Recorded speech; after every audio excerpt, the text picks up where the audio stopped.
I am going to talk to you today on a very exciting aspect of the Indian economy. This covers micro, small, medium enterprises. So, what is a micro enterprise? A micro enterprise anywhere in the world is normally a small business, commercial business. It could have one employee, it could have up to 10 employees normally. It could be either in manufacturing or in services. Normally the enterprise business definition all over the world does not cover agriculture. It covers manufacturing and services, which is a large part of the GDP, especially for India. It's today 15%. But as we have given information to our audience, agriculture can become a much bigger part in the future. Having said that, let us go back to MSME as it is called. MSME is the starting point of any business. Whether it was Reliance, Dhirubhai Ambani, one man show, he used to go with his thela from lane to lane selling his yarn, and that was the beginning of Reliance.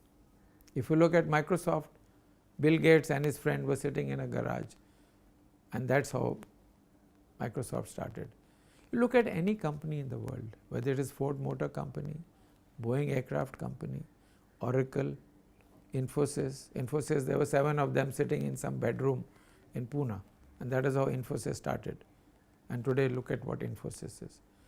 What I am trying to say is micro, small, medium enterprise is the seed for any future business. All the startups, which we are now talking of, startup, stand up India, what is it? These are all MSMEs, one man show. Look at Ola, where it just crossed $1 billion turnover. What was Ola when it started? Very small. An idea, one person, one person's passion, one person's energy, one person's looking at the future and conviction that he or she can do it. That is how MSMEs start. We were able to convince Atal Bihari Vajpayee's government about more than 10 years ago to start the Ministry of MSME. Previously it was called Ministry of Small Scale Industry, SSI. That means it only covered manufacturing, it did not cover services. At that time I was in the national committees of CII and FICCI on SSI, and my background being Germany and Japan, where I spent nearly 20 years traveling up and down, bringing know-how to India, I realized that the strength of those countries is MSMEs. And I am going to give you 1 or 2 examples as to why I am saying so. You look at Germany, Second World War completely kaput, everything taken away, sprung back. Okay, education and skills was enabling, but what else? The business, how was that? MSMEs. I am a member of the German chamber since the last 45 years now. How many members do we have? 3.5 million members in Germany. 3.5 million members, business members in Germany. Who are they?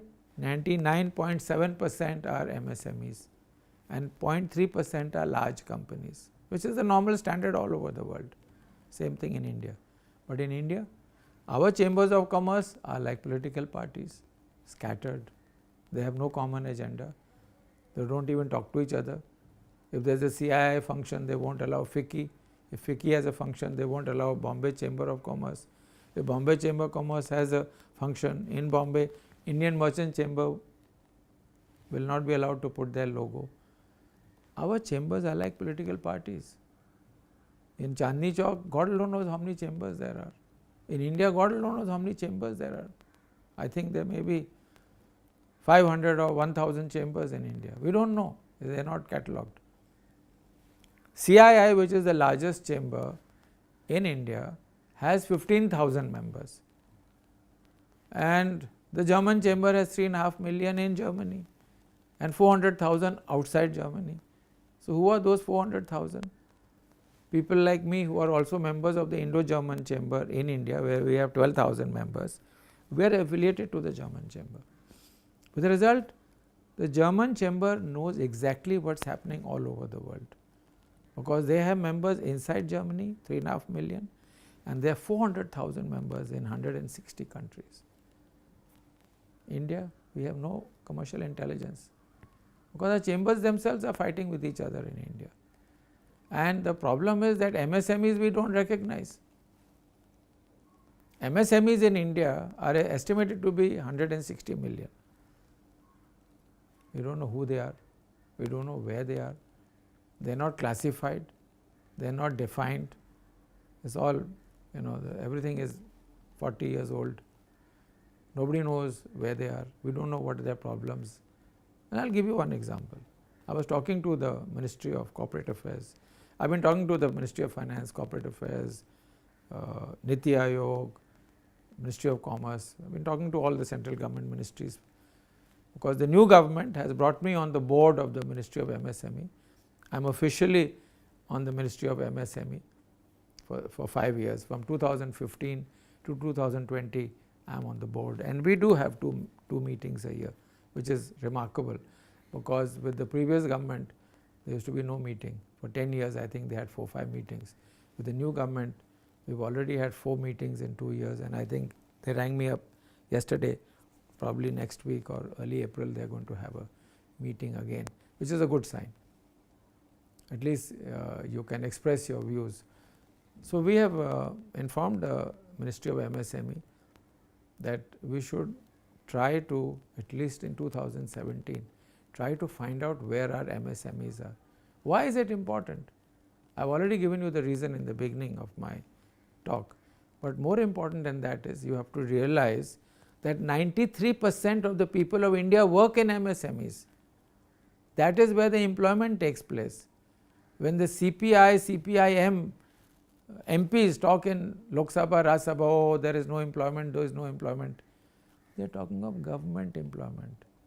They are talking of employment which is in the organized public sector, organized private sector. Of course, those guys are not employing anybody, but they are offloading everything to these small guys, whether it is gardening, whether it is canteen, whether it is transport, whether it is housekeeping, whether it is maintenance, security.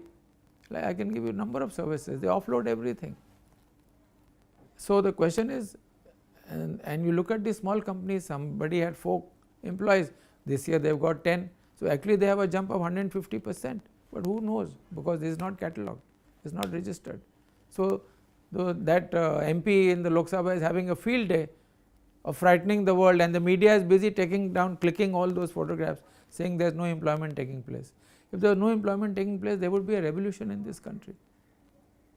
A panwala has one guy, his business increases, he has 5 people, so he is employed 400% more in 5 years. No? Or a small shop has 1 salesman, then he has 6 salesmen. That is employment for you, but we do not catalogue it because we are not registering it.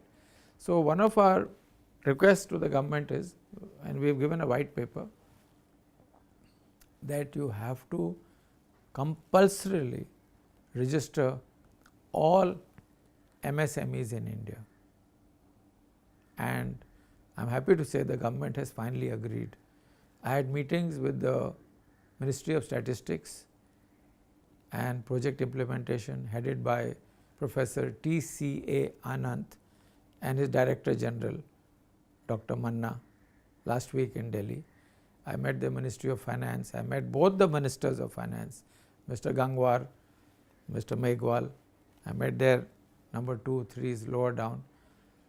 I said, sir, with all due respect, in the last 70 years, we have only been registering public limited and private limited companies, which are less than 0.5% of all commercial organizations.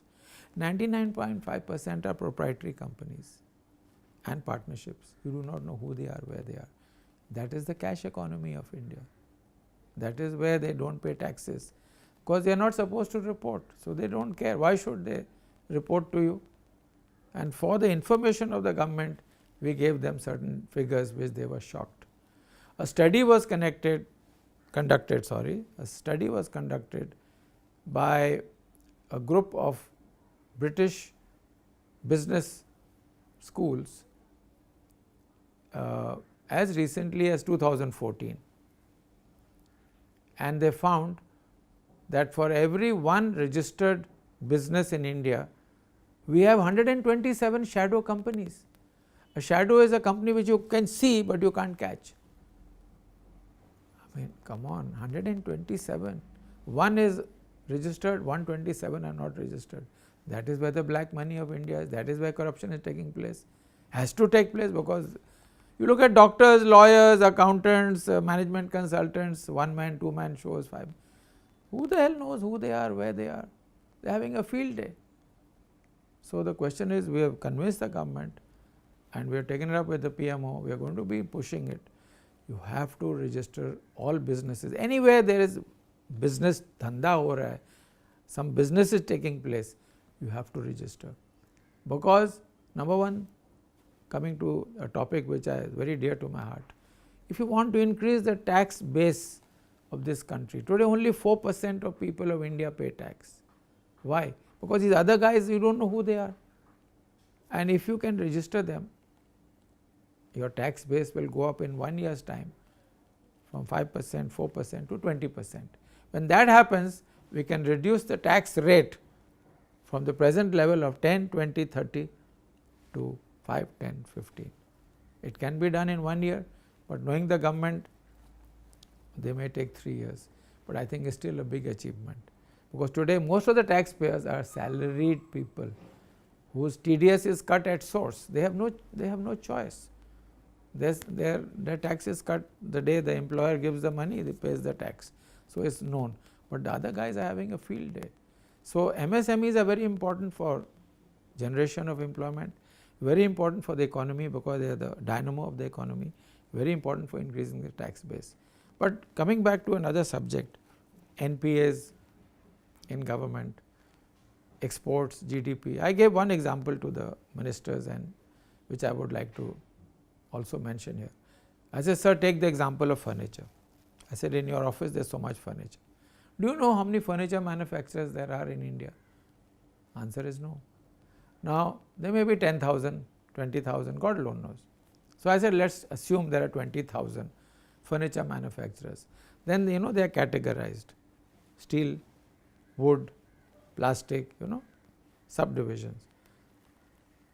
Okay, so you divide into say 3 major categories: wooden furniture, plastic furniture, steel furniture. Then you know who they are. Now what happens, they are all connected to some bank or the other. Some of them have got loans, most of them have taken loans. Some of them are getting sick, the owner is dying or dead, children are not interested to do that business, or due to some wrong business decision, that company may be going down the tube. The banks get worried. What happens? They put an ad in the paper. Times of India, Hindustan Times, Mahabharat Times, Maharashtra Times, Navbharat Times, Daily Mirror and all. Who the hell reads those ads? It's irrelevant to the public of India if some company is dying or dead. But if you knew those 20,000 furniture manufacturers, you would write a letter to them. And in that, if you knew who was making plastic, who was making wood, who was making steel, you will only write to those specific companies. Okay, listen buddy, these are the 7 companies, they are dying, are you interested to buy them? Are you wanting their customer base? Do you want to buy their machinery? So before it becomes an NPA, which you can't salvage, you can catch that. And you can save an asset, because these assets belong to the country of India. You can't afford to keep on writing off assets. So the bank will be saved, NPAs will be saved, and that family will be very happy to get out at a little lower price. Otherwise they are handled so badly that in the end, after 5 years, 10 years, when they are dead and gone, the whole machinery is rusted, the shed has collapsed, the people have left. What's the use of buying that company at that stage? It has zero value. So I gave such examples and they understood. And so I think it's very important for us to concentrate on MSMEs. And the other thing is that, supposing we want to export, supposing we are in the field of automobile components. And automobile components also you have subcategories: piston manufacturer, connecting rod, vagara vagara, there are 30, 40 categories. And you ask these guys, listen, tell us what are your problems. You should not be calling automobile manufacturers, you should be calling that subsector. Because the guy who is making nuts and bolts, nothing to do with the guy who is making ball bearings. Their machinery is different, their technology is different, their customers are different, their problems are different. So you call them, you have a small group, and then you can help them. They'll say, sir, we need this, we need this technology for our industry. You will say, okay, we'll see if we can get it from Japan, Germany, whatever. Like this, you make a general statement, manufacturing industry, there's a guy making garments who's sitting next to a guy making plastic machinery, a guy sitting who's making cotton something, a guy sitting making furniture, a guy sitting making steel furniture. What they have in common? Nothing. They are all in manufacturing. So, you are just wasting everybody's time, including your own. So, unless you classify your businesses besides cataloging them, and unless you define them to world standards, today we are not defined them. So, our definition is wrong, our classification is wrong, we do not know who they are, where they are, unless we put our house in order. And we keep on claiming India is a IT superpower. For goodness sake, if IT is a superpower, can we use IT for our own country? That is a question I asked the minister. I said, we are busy working on IT, trying to improve other countries. Can we use IT to improve our own country? If we can do that, this country will fly. Thank you very much.